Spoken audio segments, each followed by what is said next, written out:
Guys, how's it going? Welcome to my video.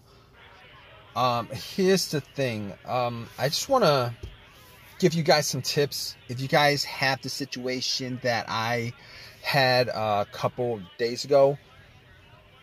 So basically, what happened was I was at a McDonald's. I went to get something to eat, parked my car, got out, was there for maybe like 15 minutes, got back in, and it would crank. The car would crank and crank and crank, but it would not turn over. It would not turn over. It would just crank and crank and crank and would not turn over. So, I haven't had that issue with this car at all. I mean, there was maybe like 7 months ago, I had an issue where it wouldn't start, and it turned out to be the battery, but it didn't crank. It turned out to be a dead battery. But really never had an issue where this car would crank and crank and crank, but it wouldn't turn over. So the only issue I had was that dead battery from 7 months ago. This car drove fine since. I've had no issues with it. So basically what I did first was I turned on the headlights, and just to see where the battery was, what level, how much charge is in the battery. If it was dim, I knew that it was the battery that was the issue, but the lights were bright. Headlights were bright. So basically, I didn't think it was the battery to begin with, but and the reason why it wasn't just because of the headlights, it was because of how strong the cranks were. All right, it wasn't like it was a slow crank. It wasn't like it was a soft crank. It wasn't like it was trying to crank. It was a very, very strong crank each and every time it cranked. Regardless, I opened up the hood and pretty much checked around the battery, because I thought, I was hoping that it would be something as simple as that. I didn't really want it to be anything bigger than that. Obviously, most people in this situation, if they were in this situation, they'd wish for the easiest fix. So I was looking at the battery, I was looking at the terminals, and you know what? I don't think I actually cleaned up the terminals last time when I changed up the battery 7 months ago. I was looking at the terminals. They looked kind of corroded. There was some rust on it, kind of corroded. There was some white bluish stuff on there. So I pretty much had a couple of fries, and then I took out my Coke, which I drank half a cup of, and I poured the rest onto the terminals, and had it fizz up, oxidize, a lot of the corrosion. So I pretty much took some paper towel and wiped it. But here's the thing, I was actually able to wiggle both the terminals off. They were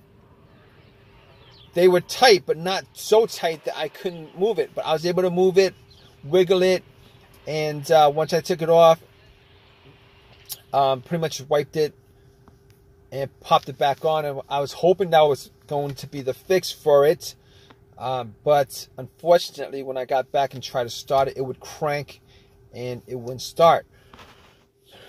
Now, I didn't give up, thinking that it might have been a battery for whatever reason. But however, I did have a booster pack, and for whatever reason, I decided to put the booster pack on the terminals and then try to start it. Did the same thing. So at that point, I 100% knew that it probably wasn't a power issue, it probably wasn't a battery issue. So at that point, I ruled out the battery. I ruled out the terminals being corroded. Ruled that out. I actually did check the negative line. If you guys don't know what the negative line is, the negative line is the ground line, the ground wire.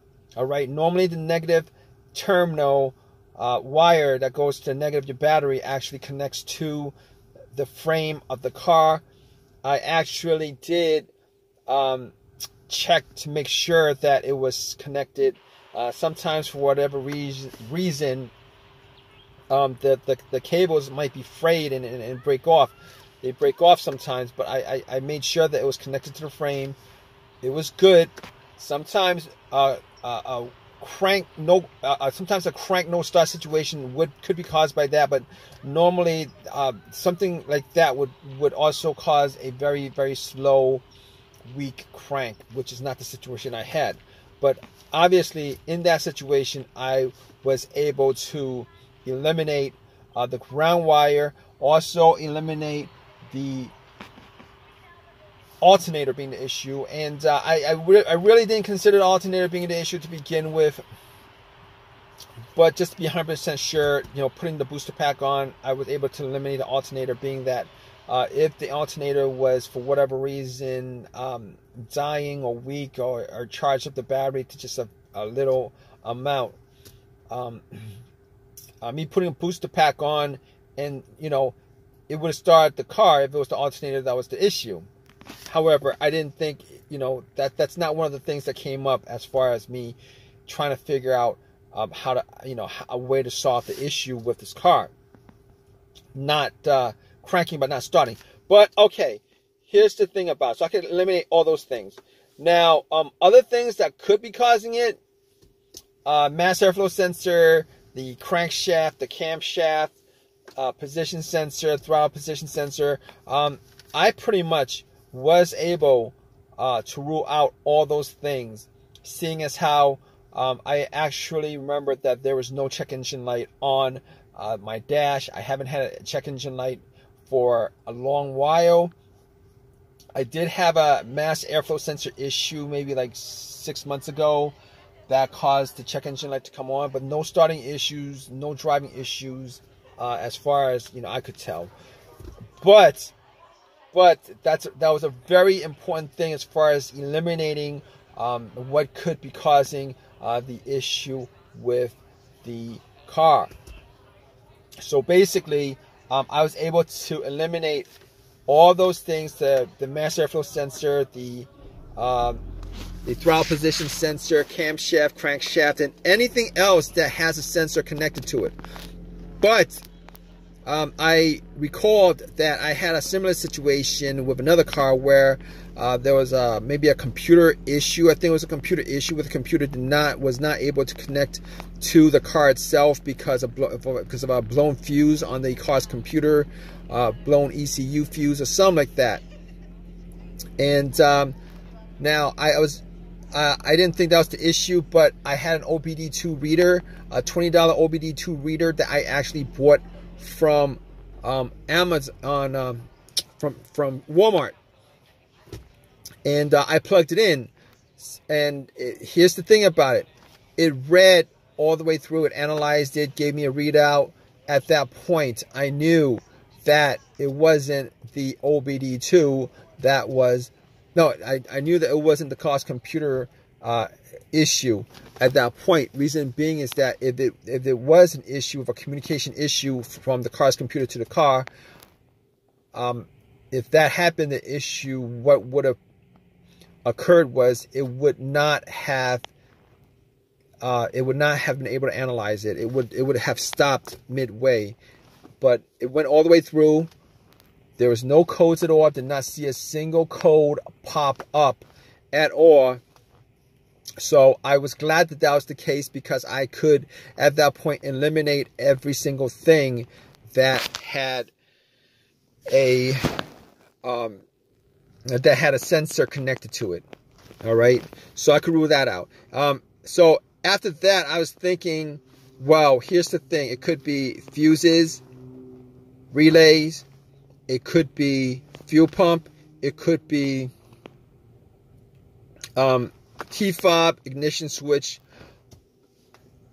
any of those things. But the more simplest of those things to tackle was the fuses, the relays, and the fuel pump. So what I did was I went to the fuse box, checked out all the fuses, see if I could see any burnt fuse. I tried trying to detect whether there was a hint of any kind of burnt smell. Was not able to see anything out of the ordinary as far as any kind of burnt fuses, blown fuses, etc., etc. So at that point, I couldn't confirm 100% it wasn't the fuses, but I would say probably, probably a good guess that it was not one of the fuses that was causing this issue. But it could have been possibly been one of them. But anyway, moving on, I thought at that point before that I had considered that it could have been the fuel pump. I actually did the test on my own as far as trying to figure out whether the fuel pump was operating or not. Normally, it would be a best scenario if there was at least 2 people for this test. One would be outside, right next to, where you pump the gas. With the gas cap off, somebody would be listening to hear some kind of motor running or whizzing sound, and then the person in the car would try to put the car on the on position. The on position is the ignition position right before the crank. This would be the last position before it cranks up. The reason why you don't want to crank up is because the cranking noise, the crank will actually drown out the noise from the motor.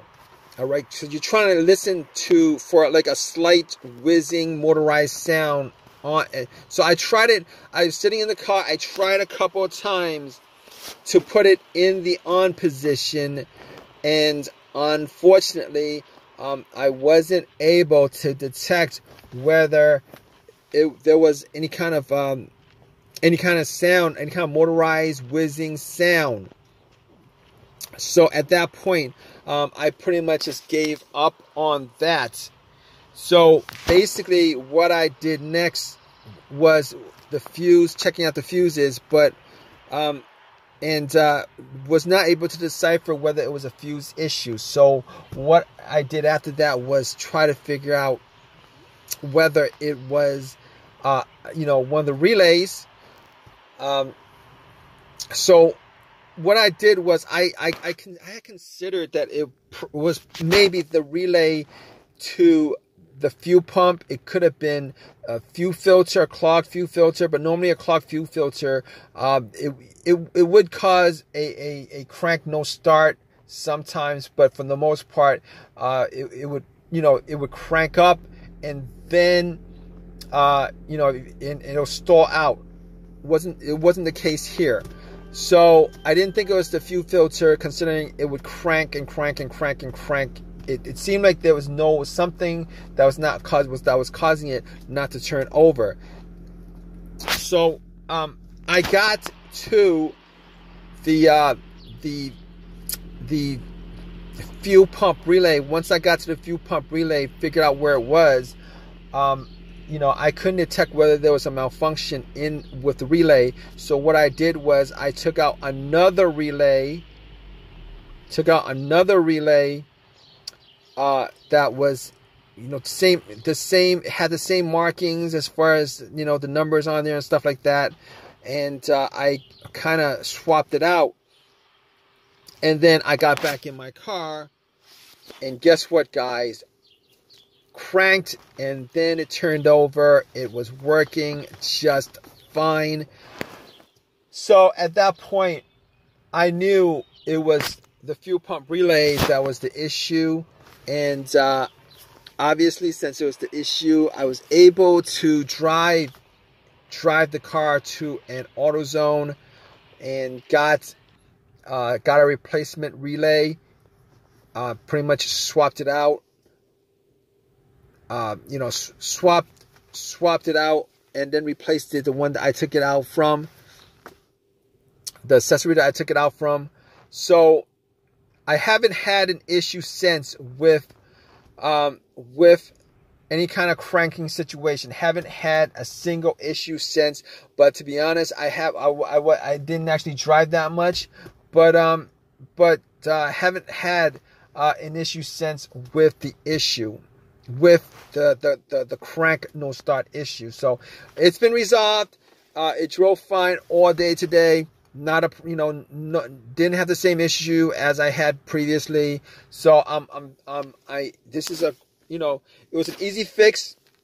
I'm glad it was an easy fix. If you guys are in this situation, you guys looking for to troubleshoot your crank but no start situation, if you guys go down the list of what I went through as far as eliminating each and every one of those things, 90% of your situation could probably be,